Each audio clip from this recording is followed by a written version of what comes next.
Hello everyone, and welcome back to another deck profile. Today we'll be going over the Starry Knights. I first encountered this deck during a Rivalry of Warlords tournament at a YCS, and I decided to go ahead and build it in paper.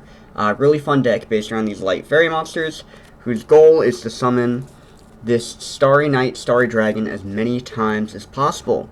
I hope you all are ready. Let's hop right in. First up, 3 copies of Starry Night Rael. When it's normal summoned, you can add a Starry Night spell trap from your deck to your hand. You can banish this from your grave to target one Starry Night monster in your graveyard and special summon it. You can only use each effect once per turn. This is great. This deck thrives on its spell traps, so really important to get to this guy as soon as you can. If you can't get to him, your other option is Orbitail, which I play 3 of. Quick effect, you can target one light monster you control, tribute it to set a Starry Night spell trap directly from your deck. If a face-up level 7 dragon you control is returned to the hand, while this card is in your grave, special summon this card. Great way to get some of your power spell and traps.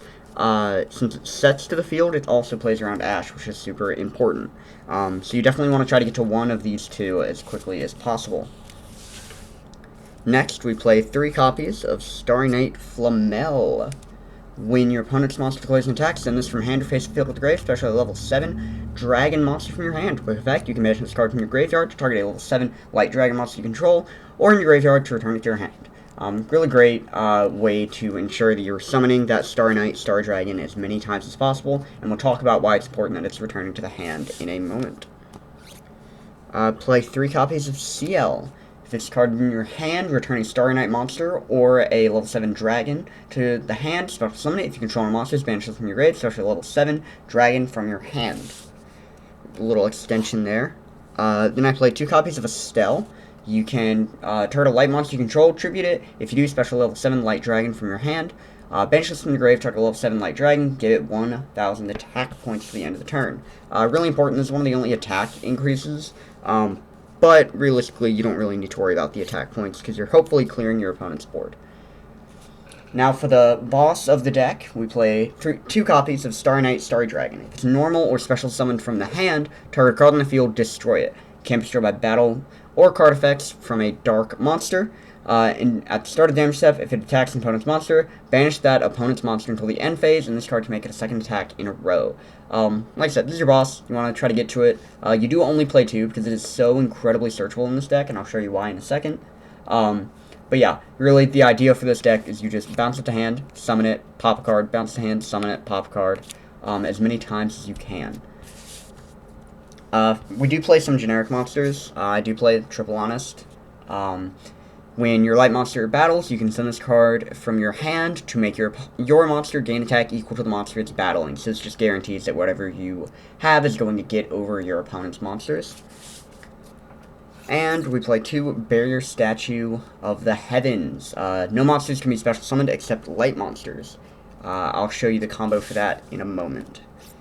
Next, we play triple Starry Night Balefire. Add a Starry Night monster or a level 7 dragon monster from your deck to your hand. Then if you control no monsters and your opponent controls a dark monster, special 1 level 7 light dragon from your hand. This is great. Searches pretty much anything you need from the deck, really. It can add your Flamel or Orbitail or Rael. Rael and Orbitail can then get you to any other spell trap. Just really important 3 of them in the deck.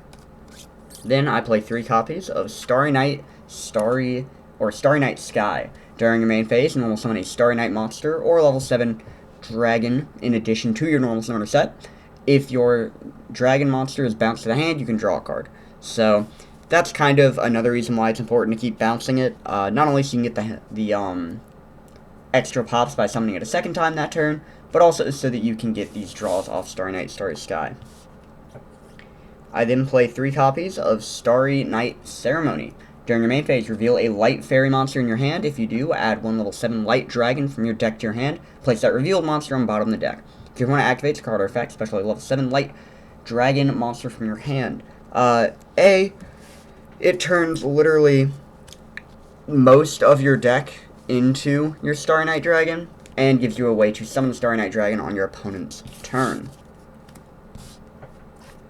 I then play 3 copies of Ties of the Brethren. Really cool card for this deck. You can Pay 2,000 life points to target a level 4 lower monster you control.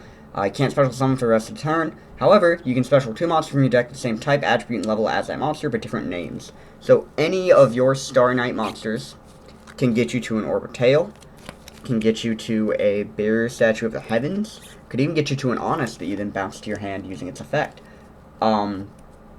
Just a really great way to start off the game with some of your powerful monsters.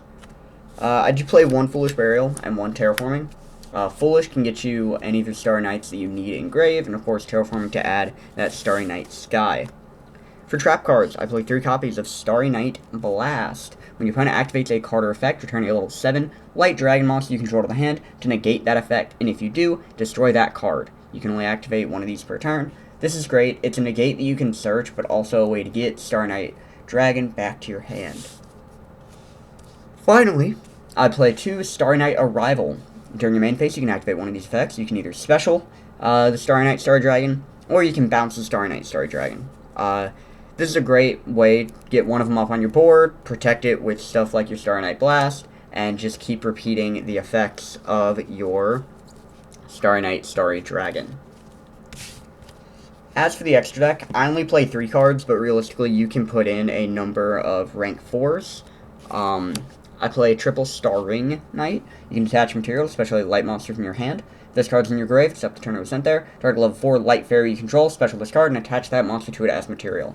So just a great way to continue summoning that Starry Night Dragon, which really, the deck centers around this. So if you cannot find a way to summon your Starry Night Starry Dragon, then it's game over anyways. That is it for this deck profile. It's pretty short. There's not a ton to do with this deck outside of summon level 4, activate ties, summon the barrier statue, and then keep repeating the Starry Night effect. So, hope you all enjoyed. Make sure to like, subscribe, and I'll see you all in the next one.